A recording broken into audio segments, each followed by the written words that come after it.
जब मैंने शिमला मिर्च ली तो क्या हो गया, मेरा ईल्ड क्या हो गया, मेरा क्या हो गया, कम हो गया। और जब मैंने आटा लिया तो मेरी ईल्ड क्या होगी, मेरी ज्यादा हो गई। तो आटे की ईल्ड कितनी होगी मेरी, 480 ग्राम, क्योंकि आटा तो मेरे पास कितना था, सिर्फ 220 ग्राम। जब मैंने पानी डाल दिया तो कितना हो गया, 480 ग्राम। तो अब 220 के बदले मेरे पास कितना आ गया, 480 ग्राम आ गया।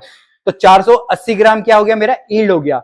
या इसको दूसरी भाषा में बोलूंगा कि जब भी हम लोग कुछ भी बना रहे हैं तो फाइनली जो प्रोडक्ट बन के आ रहा है उसको मैं ईल्ड बोलूंगा, सिंपल भाषा में।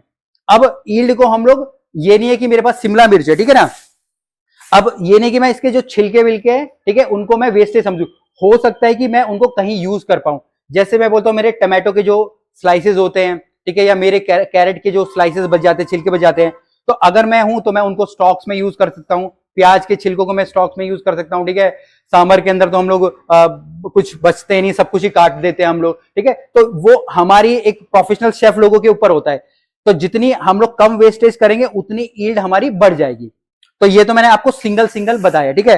अब मैं बोलता हूं कि मैं दाल ले रहा हूं, ठीक है। मैं बोलता हूं कि भाई मैंने यहाँ पे पहले मैं इसको टेयर कर दूंगा, ठीक है। टेयर करने से क्या होगा, मेरे ग्लास का वेट हो जाएगा 0, ठीक है जी। अब हो गया 0, ठीक है। अब मैं बोलता हूं मैंने यहाँ पे 80 और मैं इसको कर देता हूँ 100 ग्राम मैंने दाल ले ली है, ठीक है। ओह वाह, बिल्कुल सही आ गया, ठीक है जी, ठीक है। 100 ग्राम मैंने दाल ले लिया। अब इसमें मैं ऐसी कोई हम रेसिपी, मैं उसमें शिमला मिर्च भी डाल देता हूँ, ठीक है। अब मैंने डाल दी शिमला मिर्च भी, ठीक है। अब हो गया मेरे 210 ग्राम। अब मैं इसकी मैं दाल बना देता हूँ, शिमला मिर्च और ये डाल के सिर्फ, ठीक है। ये मेरी रेसिपी है एग्जाम्पल के लिए। और इसके अंदर मैं डाल दूंगा पानी, पानी में डाल दूंगा यहाँ पे मैं 300 ग्राम।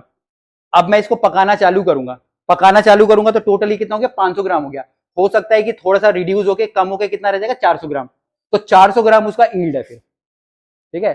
अब एग्जाम्पल में ये क्लियर हुआ। जैसे मैं बोलता हूँ सांबर है, सांबर में मैंने क्या डाल दिया, मैंने अपनी ड्रम स्टिक डाल दी, मैंने टमाटो डाल दिया, मैंने अपने प्याज डाल दिया, घिया तौरी जो भी हम लोग डाल, सब कुछ डाल दिया। अब हो सकता है कि वो सिर्फ कितना हो, पूरा का पूरा 1 किलो हो, बट मैंने पानी डाल दिया उसमें कितना, 5 लीटर। तो उस सांबर का ईल्ड कितना हो गया मेरा, 5 लीटर मेरा हो जाता है, ठीक है। तो जो भी लास्ट में आपके पास प्रोडक्ट बचेगा वो आपका क्या होगा, ईल्ड।